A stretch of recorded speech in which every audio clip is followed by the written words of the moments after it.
Ethics are standards for thought, word, and deed that guide a person to do what is right and good, rather than simply what is easy and comfortable.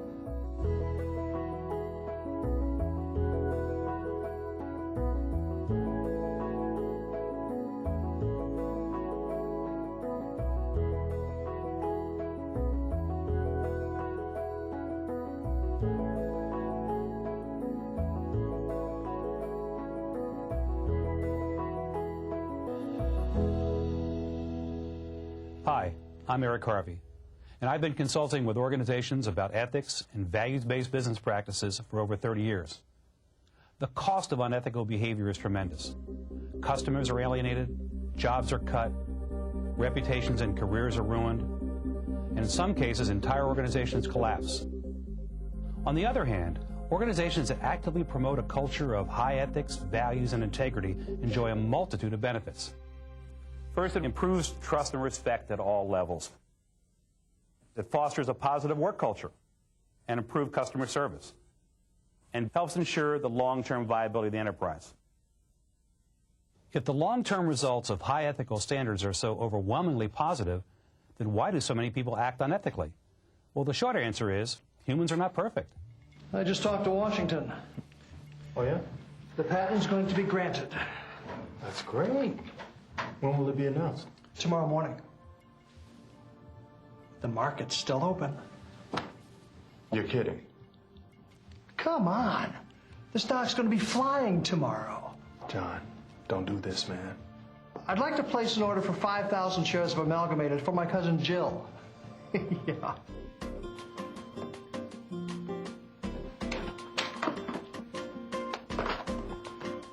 What?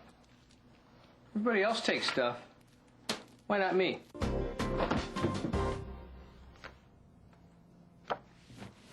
I know our companies have a long-running relationship, but it's hard for me to approve this contract, Walter.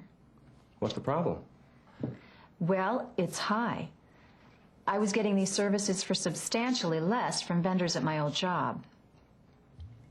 Tell you what, let me sweeten the pot a bit. We have box seats at the arena. I would be more than happy to provide you with those tickets for the playoffs. Now, that could be our own little arrangement on the side. Okay, we all know that the people in those situations are displaying a serious lack of ethics. That's pretty easy to spot. The ethical lapses that are difficult to detect and much more common are the little things, the gray areas where the line between should and shouldn't gets blurry. Every person in every organization is faced with the challenge of doing what's right every day, and that's not always easy. Vicki, thanks for getting that job to me. I appreciate you staying late to get it done. Oh, no problem, Bill. Keep up the good work. Thank you.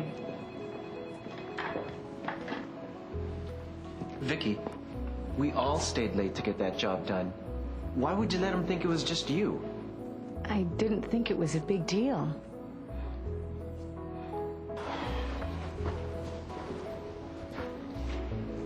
Whoa! Martin's clocking us all out at 4. It's only 3. Look, Ramon's gone. If we all clock out together, he'll never know.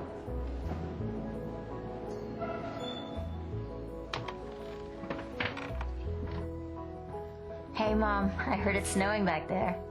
Has the pond frozen over yet? Check with Bill. Yeah, he told me. Yes, I'll get those packages out to you ASAP. Nothing, Mom. Yes, I know you didn't order anything from me. So the Indian gets off his horse and he comes over and he says, "How?" And the guy says, "How? I just told you how." Oh, so, all right, so this Polish guy, right? Do you have that report for me, Ken? Oh, I'm sorry, Elaine. I couldn't get to it. But I need that report today. You promised. And some other stuff came up that I had to take care of. What could I do? You could keep your commitments. It's pretty fair to say that unethical behavior is all around us. So, who's doing it? The behaviors on a daily basis.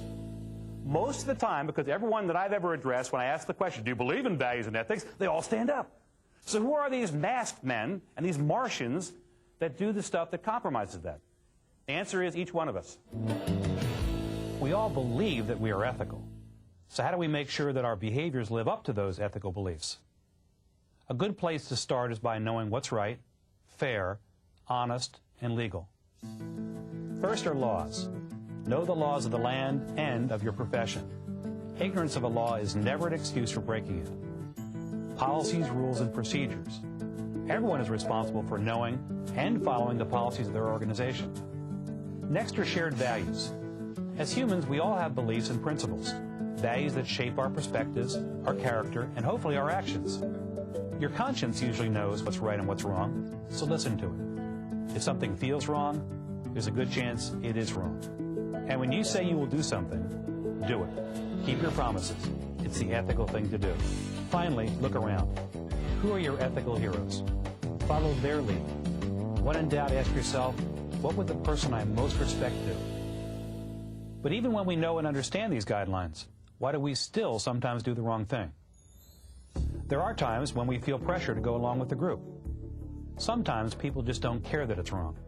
And often, people don't agree that it's wrong. They may feel that making long-distance personal calls at work is their right, perhaps because they think they're underpaid or underappreciated. The human brain is a powerful organism that's incredibly good at rationalizing and justifying personal behavior. And because we're so good at justifying just about anything, there's only one way to approach ethics in our work and personal lives, and that's through a 100% commitment. The challenge is not believing it. The challenge is behaving it.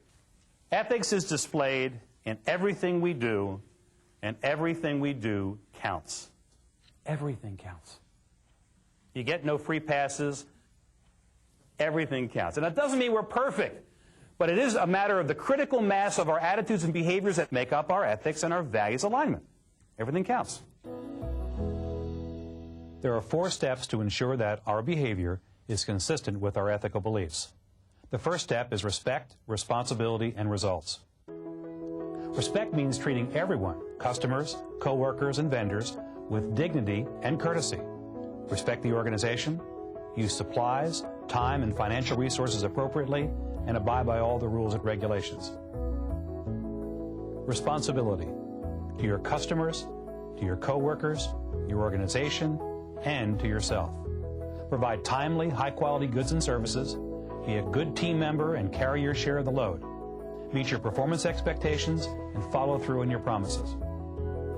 The right results. Obviously, you're expected to get results for your organization and customers, but you're also expected to get those results legally, ethically, and with integrity. Allow yourself to lose sight of this, and you jeopardize your organization and your career. Remember that the means to achieving ends are just as important as the ends themselves. The second step is say no with tact. Suppose you're faced with a difficult situation. You may be tempted to go along to get along, but that would be knowingly doing what you believe is unethical. So state your concern and your objection without blame. But Mike, I need you to understand. I believe it's the wrong thing to do, and I can't do what I feel is wrong. Propose an alternative action that you feel is ethical. Look, Walter, I think there's a better way to put this deal together. You should keep your tickets and try to come down, say, 15% on your price. How does that sound? Ask for the person's help and agreement. I really need your help, and I want to make sure we both do the right thing. In the future, I think it's only fair that Bill knows when the entire team worked on a report. What do you say? Occasionally, there will be times when instead of having to choose between a right and a wrong, you'll find yourself torn between 2 apparent rights. Managing conflicting rights is a real challenge, because picking one of those rights means compromising the other. This is what constitutes an ethical dilemma. Choices are especially difficult when you can say, of course, it's also right to... It's right to tell the truth. But it's also right to be kind and considerate of people's feelings and emotions. It's right to create job security. But it's also right to be profitable and maintain the organization's competitive edge.